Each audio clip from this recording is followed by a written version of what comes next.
Hey everyone, welcome to 2017. You know, a lot of my fellow progressives and stay-at-home dads and bloggers and activists like at Daily Kos and Mike and Vox and Liz Plank and the like, they tend to focus on the loss, that it was a terrible year and it totally sucked.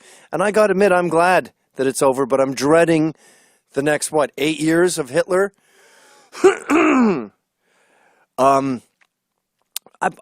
I haven't, he's not in office yet. You know, Michael Moore suggested killing him, which I thought was smart. But there's also, I guess the Electoral College thing is over. I like that. And by the way, after that night in Portland, when the Electoral College screwed up and didn't give Hillary the popular vote, there was people in Portland screaming, trans people need a voice. And I was like, nailed it. You see, you can't keep us down. We killed the Nazis once. We can kill MAGA. We can end this. There's still a chance that we can win. But before we start moping around and getting negative, let's take a pill, talk to our therapist, and look at the winniest moments we had in 2016. It was actually a very winny year. But let's go now to number 9, which is also a great moment. And this was, I think his name is Matthew Santonaros. He is a domestic abuse fighter. He fights domestic abuse by talking about his own experiences. Now, I believe the rumors are Nicole Arbor hit him once when he was freaking out on coke or something. I don't know if that's true, but I do know that men are too often silent about domestic abuse. And the fact that he had the courage, as what appears to be a gay man in a heterosexual relationship, that he had the courage to stand up and say, I'm not going to take this abuse. I'm going to make a video about it. To me, it was a very inspiring moment of 2016, and it's my number 9 winningest moment of the year. Whew. See how hard it was for him? Hi. This is not a video I'd ever thought I would make, and... Have a sip. Sorry. My name's Matthew Santoro. And I make Can you go forward to where he's content crying? on I think YouTube. that's the most intense part. Excuse Because that it's so hard to talk about when a woman slapped you. is embarrassing, so no one wants to talk about it. But I'm making this video to tell you that you need to talk about it. Yeah, Whether you you're need to male talk or about it, female, Canadian if victims of somebody hits domestic you, violence. Tell somebody. Tell a family friend. member. Tell Tell a friend. police officer. Don't bottle it up. Because it will do damage to you that will last for years. And this is something that I never thought I would be talking about. And here I am, I held this for 8 months. You didn't talk about it for 8 months? And I know there are people out there I that want to held see it the for part where he years. dries his eyes. That's why Because I'm making this video. a lot of the time, when women cry, they have mascara, and they'll go like this to see if the makeup's running. Now, there's no reason men can't do that, even if they're not wearing makeup. Men should be able to go like this, and then look at their hand, and see if they have makeup on their hand, whether they have makeup on or not. Is this it? There we go. There we go. See? Hey, ladies with makeup, you're not the only ones that can check their mascara. Men can too. Men can be feminine. Men can cry. And I'll tell you one thing men can't be, is hit anymore and bottled it up. We're going to talk about it. Okay. Speaking of brave men, number 8 is this guy. I forget his name. Maybe you can say it on the mic if you remember, John. I'll put it up and edit. But this guy is not a child molester. He's just a pedophile, okay? Look at him. Now, I'm not exactly sure why he was babysitting a 5-year-old girl. Maybe the patriarchy made him. But when he was babysitting her, he had some urges. And instead of molesting her, he went for a walk. And do we have a statue for him? No. We have statues for Confederate soldiers that killed black people for being slaves, but we have 0 brass plaques or anything for this champion of the movement. Look at this champ. They're watching me, and I remember looking up and just seeing her and just going, wow, she's beautiful. I knew I was in deep. I had to fallen for the girl. The last thing I wanted to do was hurt her. Do you see that?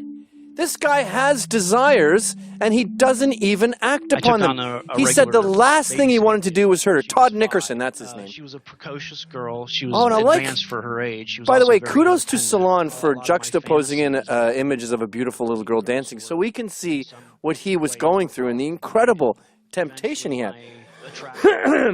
Overwhelming All right. to the point Overwhelming. Do you have that kind of courage? You wouldn't know, because you don't have the balls to be a pedophile in the first place. Okay, number 7, Angela Merkel. Now, I don't know if you know this, but Germany used to be Nazis.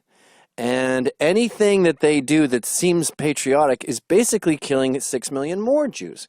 And a lot of people are too uptight to know that, except Angela Merkel. Thank God she's at the top, and she's the one making the decisions.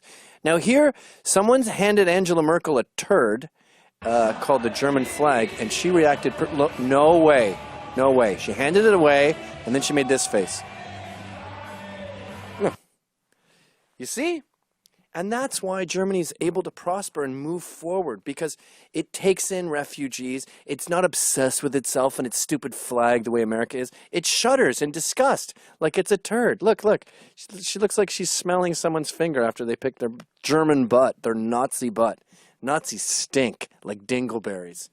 And I remember when she said, when we had problem with the refugees, she said, you know, you should go to a museum and look at a painting. And I did. And I went, that was a wake-up call. Thanks, Ange. By the way, Hillary Clinton, most admired politician, she said, politician she admires the most. I don't think Gary Johnson could name one. Hillary named Merkel.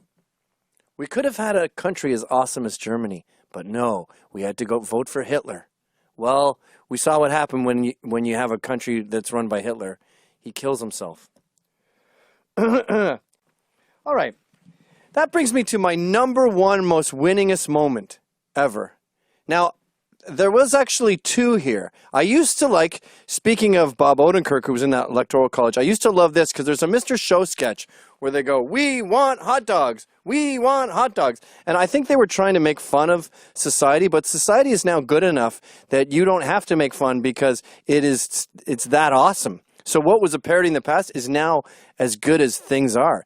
And there was a moment where people, they wanted ladders to go and take down a Confederate flag, and they got them by chanting, we want ladders, we want ladders. This isn't number 1. This was number 1. Get a ladder! Get a ladder! Get a ladder. Get... I did a video about that. I'm cheating.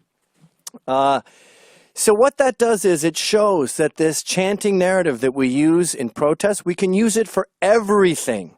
We can use it to get a ladder. We can use it, I want to ride home. I need an umbrella. Anything you want. I want my college tuition erased. How about this chant? I want to have won the election. Basically anything you want. And you could even use it for, can I take my stuff? Check out this woman who, after the Electoral College screwed up in Wisconsin and voted for Hitler, she had the courage to get up and start screaming about how they had sold out their state and their country. Look at the Gestapo trying to stop her. Listen to your hearts. Listen to all of it. Can I take my things with me? Oh, take me out. I don't. That was the number 1 most winningest moment of 2016. Can I take my things? Coat. You see, even though you're chanting about the entire country, you can still ask for your coat back in a chant. And all your stuff. There's your purse too. Can I take my stuff? Follow your heart. We want a ladder. Can I get my coat? I need more stuff. I need free stuff. I want stuff.